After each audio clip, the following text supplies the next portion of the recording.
So despite what they have led you to believe, this actually all started in the spring of last year, driving to Kentucky. All of a sudden, he just starts freaking out about Hardee's hand-battered chicken tenders. Stoked about, they have Frank's hot sauce, Frank's hot sauce. I knew when we left for Montana that at some point on the trip, we were gonna stop at Hardee's.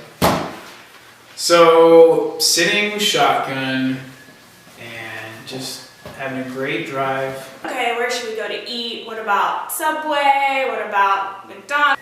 And then all I hear is hand-battered chicken tenders. And Dan tells us that we're going to Hardee's. It's Dan, so no one else has any choice in the matter of where we're going. We're going to Hardee's. So, of course, us having no say in the matter, we go to Hardee's. So Dan is in the van, just pitching them this spiel about Hardee's hand-battered chicken tenders And launches into this huge, speech about how awesome their chicken tenders were. He was going on and on about how they were hand-battered chicken tenders. Totally redone everything. They used to be terrible, but now they hand-batter all of their chicken tenders. Hardee's totally revolutionized the chicken tender. They totally changed their image. They became this incredible store because of what they did. He goes on for a good 30 minutes. And then he says, Hardee's chicken tenders are better than Chick-fil-A chicken tenders. Better than Chick-fil-A. They're better than Chick-fil-A, hands down, not a question. No way is Chick-fil-A anywhere near the quality of these hand-battered tenders. and I'm like, no way. Walk in the door, Dan marches right up to the cashier, and first thing he says is, do you guys hand batter these tenders here in the store? He asks the guy working at the register. Everybody lines up and Dan's standing at the counter and he asks the guy at the cash register, he's like, so you do this in the store, right? They're hand battered. I've been telling these guys all about them. They're so good. So Dan orders his, and then I think Zach ordered some, and then Grace and Abby get up there and Dan's like, no, you don't get a choice. They want this. We were not allowed to order what we wanted. We were given no choice in the food we got. Dan ordered our food for us. He takes over for me and Abby. He's like, no, I'm gonna order for you. You want these chicken tenders, you want the 8-piece, and Dan is building it up even at this point. Casting the vision like he does. Talking about these tenders and how incredible they are. And Hardee's, guys, Hardee's chicken tenders, gonna be unbelievable. we're standing there waiting, and Dan's doing stretches, ready, just prepared for his Hardee's experience. We open the boxes and My batch is phenomenal. 3 of the 4 or 4 of the 5 boxes are just terrible.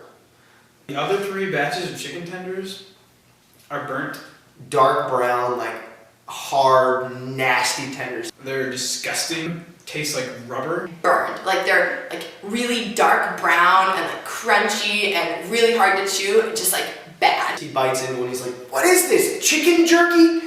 What? This isn't what we wanted? No! What are these? These are not chicken tenders. This is not Hardee's. These are burned. Guys, you gotta try this. This is So he's not happy. 1, because it's terrible tenders, and then 2, because he spent all this time building it up, then they didn't turn out well. So he decides, all right, the solution to the problem, I'm gonna call the manager. Next step in this whole ordeal is to call the Hardee's that we had stopped at in the middle of nowhere, South Dakota. Then Dan calls Hardee's. and gets on the phone with the manager at Hardee's. Calls up the store and is like, does this usually happen? These were terrible. I built these up to my staff. And he's like, I just spent 30 minutes talking up Hardee's to my staff, all excited. We went to your store, and these are just not acceptable. This is ridiculous. This lady is just not giving him anything. She's she goes. Basically, Dan's impression of her was all she said was, eh. And she goes, And the lady on the phone is just like, eh. Manager's response is, eh. And then launches into this giant, we get a lecture for half an hour. I am never going back to Hardee's. Never again. Hardee's is awful. He was just so mad. And then launches into this whole thing about how Chick-fil-A would never do this. This would never happen with Chick-fil-A. Chick-fil-A is the best. That would have never happened at Chick-fil-A. We are not eating at Hardee's again. We didn't eat at Hardee's again for the rest of the trip. Hardee's just cannot even be talked about because of this awful experience.